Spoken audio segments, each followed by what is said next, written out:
कर्पूरगौरं करुणावतारं संसारसारम्। ओम शिवाय, जय माता दी। पुनः स्वागत है आप सभी का। चलिए, हमारे प्यारे प्यारे तुला राशि के जो जातक हैं उनके लिए एक गुड न्यूज़ है, पॉजिटिव न्यूज़ है, क्योंकि सूर्य बाबा हो गए हैं उच्च प्रभावी। उच्च प्रभावी होने से तुला राशि के जो जातक हैं इनको 5 बड़े लाभ होने वाले हैं, या हम ऐसा कह सकते हैं कि 5 क्षेत्रों में इनको 5 कामों की जो है सूर्य बाबा आशीर्वाद दे रहे हैं, गारंटी वाला आशीर्वाद दे रहे हैं। पहले गोचर समझ लेते हैं, फिर 5 कार्य कैसे सिद्ध हो सकते हैं उसके बारे में चर्चा करेंगे, और क्या प्रिकॉशंस है, क्या बातें ध्यान में रखनी चाहिए उसको भी बहुत अच्छे से समझने का प्रयास करेंगे। 14 अप्रैल 2025 दिन सोमवार, भोर सुबह 3:30 बजे से 14 मई 2025 दिन होगा गुरुवार, रात्रि 12:20 तक मेष राशि पर उच्च प्रभावी होकर गोचर करेंगे हमारे सूर्य नारायण। एक चीज़ बहुत है, समझ लीजिए, जो आपकी लग्न कुंडली है उसमें सूर्यदेव किसी भी ग्रह के साथ, किसी भी नेगेटिव ग्रह के साथ युति बना के बैठे हों, दृष्टि में हों, या किसी भी रूप में पीड़ित बने हुए हों, तो जब तक गोचर में ये उच्च प्रभावी रहेंगे तब तक आपकी लगन कुंडली में बैठे हुए सूर्य बाबा भी बहुत ज़्यादा आशीर्वाद देंगे। तो अगर कुछ भ्रांति है तो उसको दूर कर लीजिए। उसके साथ साथ सूर्य का प्रभाव अगर महादशा के रूप में है, अंतर्दशा के रूप में है, प्रतंत्र दशा के रूप में, या अति सूक्ष्म दशा के रूप में है, तो वहाँ से भी आपको भर भर के आशीर्वाद मिलेगा। मूल समझ लीजिए, कुंडली के माध्यम से सूर्य बाबा जहाँ बैठे हुए हैं वहाँ का बेनिफिट, एक भाव पीछे भी लाइट जाएगी, एक भाव आगे भी लाइट जाएगी, तो हो गए हमारे 3 क्षेत्र। उसके पश्चात जो सूर्य बाबा की मूल राशि है, एक ही राशि होती है इनकी, यानी कि जो उनका घर है वह है जहाँ पर 5 नंबर लिखा हुआ है, सिंह राशि है, ये पड़ती है आपकी ऑल बेनिफिट वाला सेक्शन। उसके पश्चात जो सीधी दृष्टि से जो तुला राशि को देख रहे हैं, यानी कि लग्न भाव को देख रहे हैं, तो ये हो गए आपके 5 क्षेत्र। अब कैसे आपके कार्य सिद्ध होंगे और क्या हमारे को सावधानी रखनी है उसको समझने का हम प्रयास करते हैं। सबसे पहले तो समझिए, सूर्य बाबा उच्च हो गए हैं। उच्च का मतलब ये है कि अभी पूरी फॉर्म में है सूर्य नारायण, भर भर के आशीर्वाद दे रहे हैं। आशीर्वाद देने में कोई कमी नहीं है, हमारे को लेने में, रिसीविंग करने में भी कोई कमी नहीं रखनी है।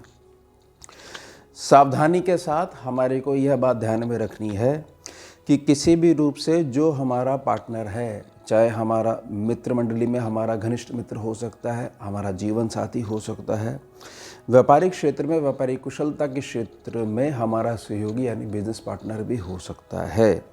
आपको केवल और केवल जब तक ये सूर्य बाबा उच्च के बने हुए हैं तब तक आपने उनके निजी सम्मान का ध्यान बना के रखना है।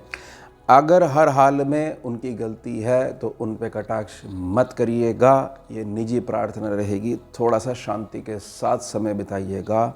उनको समय के साथ, मतलब 1.25 महीने के पश्चात अपनी भूल का एहसास होगा और वो स्वयं आके चल के आपसे क्षमा याचना करेंगे। ये होगा एक छोटा सा प्रिकॉशन जहाँ पर सूर्य बाबा बैठे हुए हैं। अब बेनिफिट क्या मिलेगा? सबसे बड़ा जो बेनिफिट ये मिलेगा कि अब तक किसी भी प्रकार से गृहस्थी सुख में आपको बहुत सारी परेशानी देखने को मिल रही हैं, सूर्य बाबा के प्रकाश आ जाने से, उच्च प्रभावी हो जाने से वे सारी भ्रांतियां दूर हो जाएंगी, यानी जो भी अंधकारमय वाली ऊर्जा है वह दूर हो जाएगी।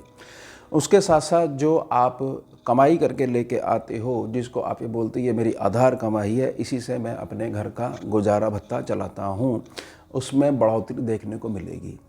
साथ ही साथ किन्हीं लोगों ने अगर आपका जानबूझ के पैसा दबाया हुआ है और सारी व्यवस्था उनके पास हो रही है, उनके खर्चे भी बड़े नियमित तरीके से चल रही हैं, फिर भी वह आजकल में टालते रहते हैं, और अब आपको समझ में नहीं आ रहा है कि हमारी घनिष्ठ मित्रता भी है और हमने बड़े विश्वास से इनको धन दिया था और हमारे को कुछ चीज़ समझ में नहीं आ रही है, तो समय अब आपके पक्ष में, यहाँ कुछ ना कुछ आपको बढ़ोतरी देखने को मिलेगी। ये हो गया आपका पहला कार्य। दूसरा कार्य ऐसे समझिए कि जैसे कि मैंने बताया कि धन में जब बढ़ोतरी होगी तो ऐसे भी तुला राशि के जातक होंगे जिनके सर के ऊपर कर्जा जो है वो परेशान कर रहा होगा।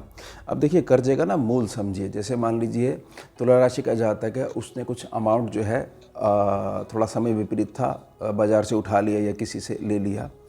अब जो वापस होगा ना वो तो वापस भी अमाउंट से ही होगा। अब प्राय फैमिली में क्या होता है, जो खर्चे बंद जाते हैं उनमें तो कटौती बहुत ज़्यादा संभव नहीं होती है। तो जातक को हमेशा प्रयास यह करना चाहिए कि मेरे पास जो इनकम आ रही है उसमें बढ़ोतरी होगी तो मेरे खर्चे भी निकलेंगे, और जिनकी देनदारी है उनकी देनदारी भी मैं जो है निपटा दूंगा।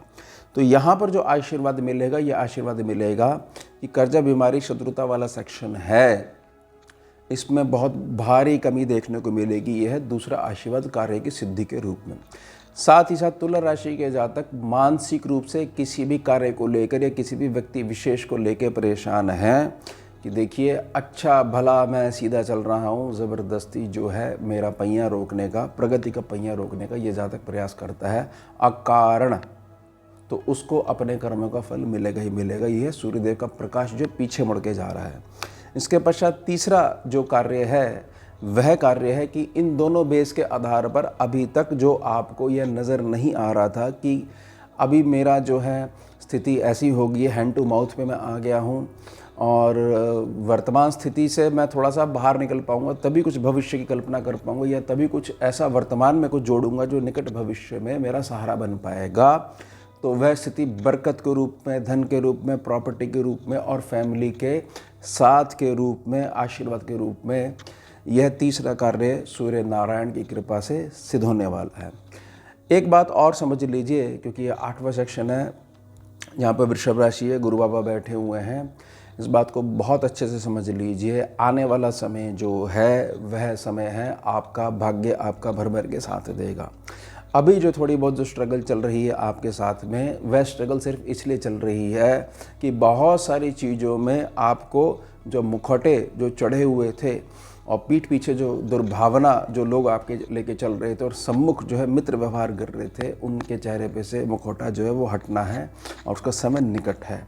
तो कुल मिला के कहा जा सकता है कि तीसरे कार्य की सिद्धि के रूप में आपको कभी भी इस बात की चिंता करने की आवश्यकता नहीं पड़ेगी कि अभी ही वर्तमान में अगर हम परेशान हैं तो आगे हमारे जो है खर्चे कैसे चलेंगे, परिवार कैसे चलेगा, ज़िंदगी किस प्रकार से चल पाएगी, और उस वजह से वो टेंशन्स जो हैं, भविष्य की जो टेंशन्स हो जाती हैं, उससे वर्तमान में सेहत ख़राब हो रही है, गुस्सा आ रहा है, फ्रस्ट्रेशन हो रही है, तो उनमें बहुत ज़्यादा संतुलन देखने को मिलेगा। तो ये हो गया आपके 3 कार्य सिद्धि के रूप में। उसके पश्चात जहाँ पर 5 नंबर लिखा हुआ है, यह है सूर्य बाबा की राशि, ये इनका अपना घर है। जब वो उच्च के हो गए तो सीधा बेनिफिट वह अपने घर पे भी डालेंगे। अब यह जो लाभ मिलेगा चौथे कार्य की सिद्धि के रूप में, इस बात को ऐसे समझ लीजिए कि इसका सीधा प्रभाव पड़ेगा आपकी संतान पक्ष के ऊपर।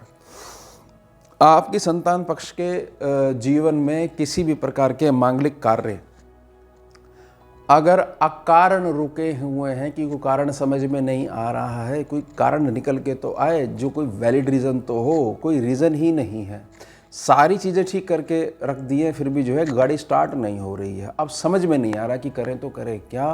तो एक बहुत बड़ी विपत्ति जो है एक मान लीजिए कुछ ही क्षणों में बिल्कुल सूर्य बाबा का प्रकाश पहुंचते ही बिल्कुल गायब हो जाएगी। उसके साथ साथ में निजी तौर पे आपको ये फ़ायदा होगा कि ऐसा हो सकता है कि 2 या 2 से अधिक स्थानों से आपके पास आपके पैसे को संरक्षित करने का या उसकी सीमा को बढ़ाने का मार्ग भी चल के आ सकता है।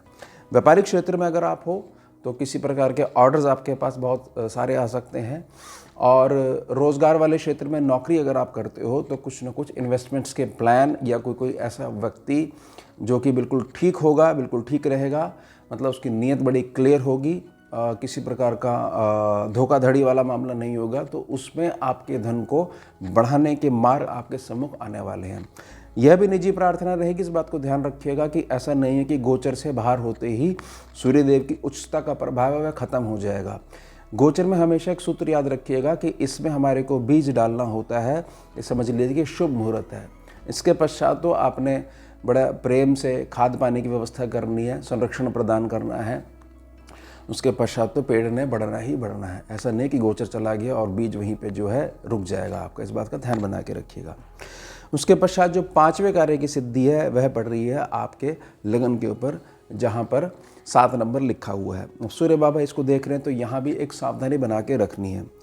सावधानी बना के यह रखनी है कि किसी भी पास्ट के कारण से, दोबारा समझिएगा, किसी भी पास्ट के कारण से वर्तमान में अपने आप को आपने सीमित करके नहीं रखना है कि मेरा तो किसी से बात करने का मन नहीं करता, मेरा किसी से मिलने का मन नहीं करता, क्यों व्यर्थ में मुझे मैसेज करते रहते हो, क्यों व्यर्थ में मुझे कॉल करते रहते हो, मुझे कुछ नहीं पता, और बात बात पे जो गुस्सा आ रहा है, इसका मतलब है कि यहाँ बैठा जो अंधकार है, बुद्धि में बैठा जो अंधकार है, पीछे पुराने जो गलत कार्यों की वजह से जो गलत एक्सपीरियंस बन गए हैं, वहाँ पर सूर्य बाबा की जो लाइट स्ट्राइक कर रही है, तो अंधकार और प्रकाश का तो मिलन हो ही नहीं सकता।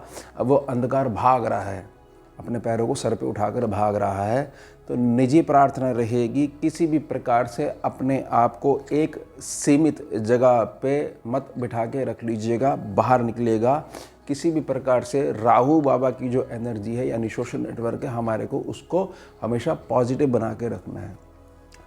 अब कार्य सिद्धि के रूप में चीज़ समझ लीजिए, कार्य सिद्धि के रूप में आपका जो लोहा जो है दुनिया जो मानेगी, उसमें जो बेस रहेगा वह रहेगी आपकी विवेक शक्ति, आपकी बुद्धि का फैलाव। ये देखिए कि यह जहाँ तक कितने वर्ष आगे तक की प्लानिंग करके बैठा हो, ये छिपा हुआ गुण जो आपका छिप गया था, इससे मुख निकल के आएगा।